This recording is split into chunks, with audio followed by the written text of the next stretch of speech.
Welcome back to northern Thailand. It's the height of the hot season right now, and pretty hot down in the valleys like in Chiang Mai City and stuff, but up here it's a really nice weather. But I think if you've watched my other Kora videos before, you're going to hear different insects right now. There's a lot of cicadas out now, and it's really loud. Sometimes where I'm sitting up on my deck, where I, have my table that's essentially outside but covered, the cicadas are so loud that it actually goes into the red zone on a decibel meter. Anyway, that's neither here nor there for today. So, a couple of things I've been meaning to mention when I do these. First of all, I approach the Kora in my own way, just like every instrument I make or play. It's just my way of doing music, that I do my own music. I improvise in what feels right to me. So I used to study classical viola and some flamenco guitar and stuff, which is great and informative. But Kora is a West African instrument, and that's where all the great masters are, and it's incredible music.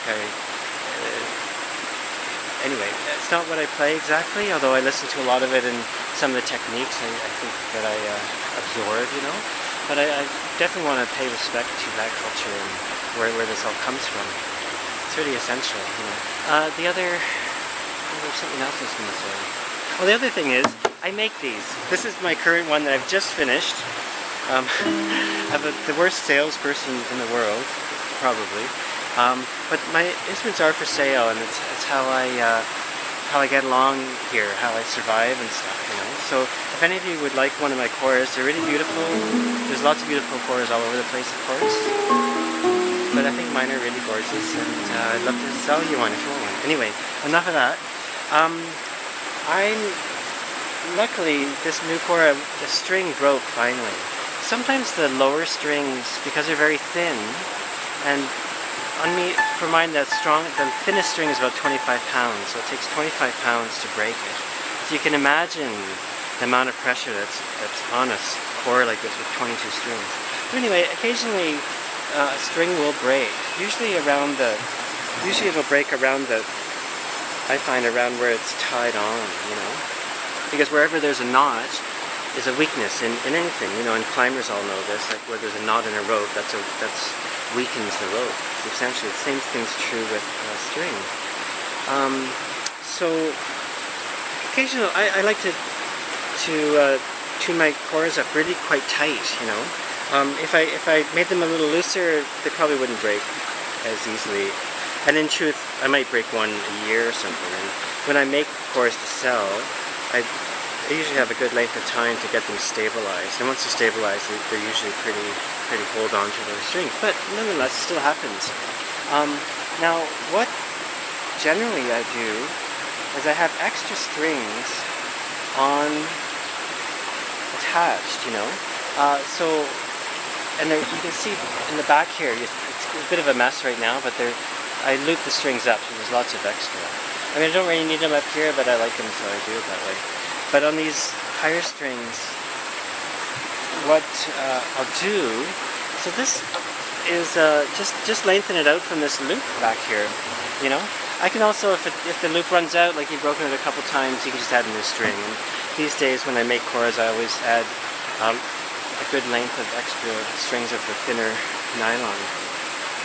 So essentially what I'll do is just take the leftover bit of string here, and I'll just, I don't know if you can, it's difficult to see this, I know.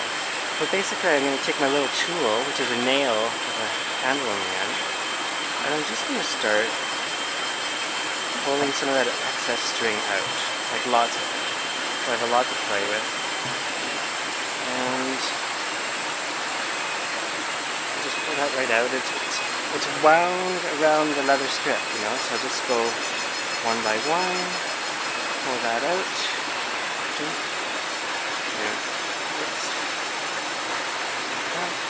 Until we've got lots, right? So at that point, what I'll do is I'll take, I don't have a name for this string, but it's the string that the strings are attached to. And basically, I'm going to loop it around and do what fisherman knot, what you do to attach a hook, fishing hook, to a fishing line. And probably easier to just look that up on Google or something. It's pretty simple. You just wrap the string around, tuck it through that loop, and tighten it, and you're ready to go. But of course, because I took out a lot of slack, the string is nowhere near tight enough. So from there, I'll just reverse the process and just tighten that up, you know. Probably drop the strip down a ways so I can get it tighter.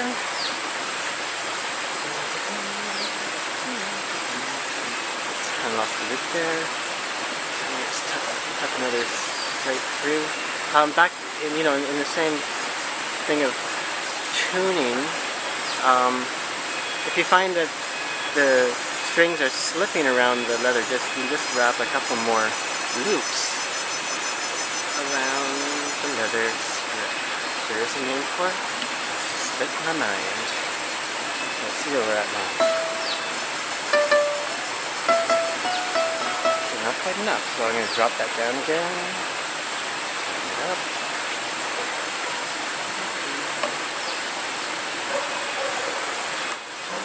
Let's see where that gets us.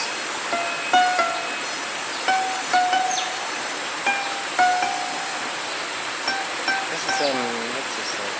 That's G.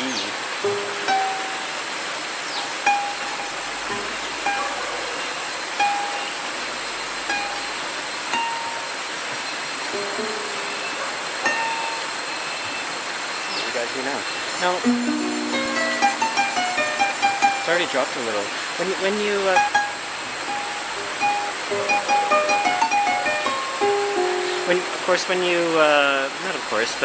When you tighten a string and it's dropped, even on these finer strings, because instruments that have leather sound surfaces, every tuning, it just changes the balance. Everything is shifting at all times. To me, it's one of the beautiful things about this kind of instrument. But it can be, some people might say, frustrating. I don't find it frustrating, but I seem to look for different, challenging things in life. So, not that the Kora is challenging to tune. I don't want to give that impression.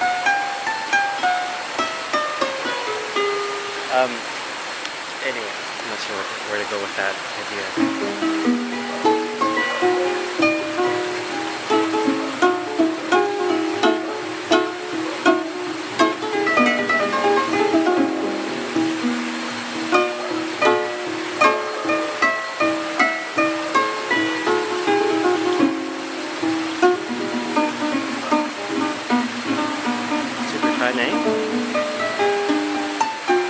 Dropped already. Get that up a bit. So it'll take a little while of playing it and tuning. You might have to tighten it up a few times as the string stretches out again. It's been slack for, in this case, it's been a week since that broke. I just haven't bothered doing it.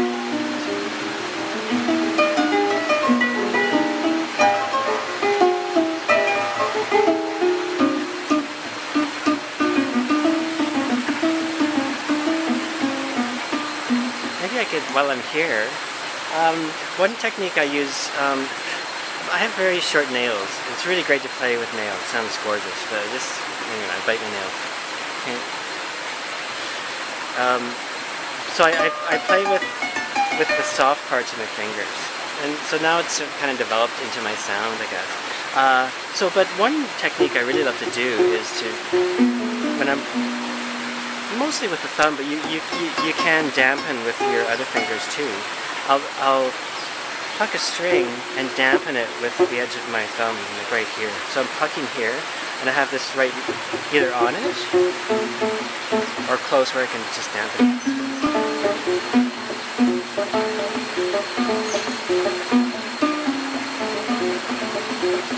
You get some really great textures. I use that a lot. I love the sound of it.